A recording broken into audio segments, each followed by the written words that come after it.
BJP প্রার্থী প্রতিনিয়ত একটার পর একটা বেফাঁস মন্তব্য করে যাচ্ছে। দেখা গেছে যে ধূপগুড়ি থানার ভিতরে উনি আইসির সঙ্গে দুর্ব্যবহার করেছে, তারপরে আমাদের জাতির নায়ক গান্ধীজি সম্পর্কে বেফাঁস মন্তব্য করেছে, সম্প্রতি উনি ক্ষুদিরাম বসু সম্পর্কেও একটি বেফাঁস মন্তব্য করেছে। এতে ওনার মানসিক পরিস্থিতির মধ্যে কী ধরনের পরিবর্তন দেখা দিচ্ছে?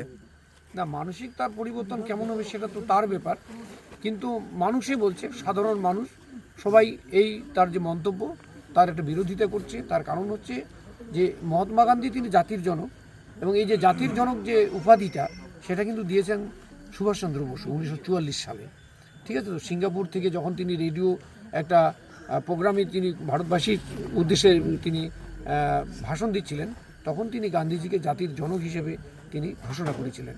তখন থেকে আমরা গান্ধীজিকে জাতির জনক হিসেবে আমরা বলি।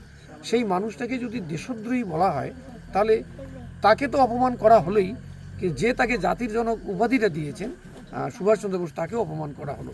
মহাত্মা যেমন উনি কি ইতিহাস জানে না, নাকি বিজেপিতে যারাই যায় তাদেরকে বেফাঁস মন্তব্য করতেই হবে? না না, এটা শোনার পরে কি মনে হচ্ছে? ওনাকে কি দল থেকে এই মুহূর্তে কোণঠাসা করা হয়েছে? না, মানুষে বলছে, শুনলাম আর কি, যে তার নাকি বক্তব্য বন্ধ টন্ধ করে দিয়েছে। আমি জানি না কতদূর সত্য মিথ্যা, এইরকমটাই শোনা যাচ্ছে আর কি। হার নিশ্চিত বুঝে কি উনি এই ধরনের মন্তব্য করেছিল, নাকি অন্য কোনো কারণ?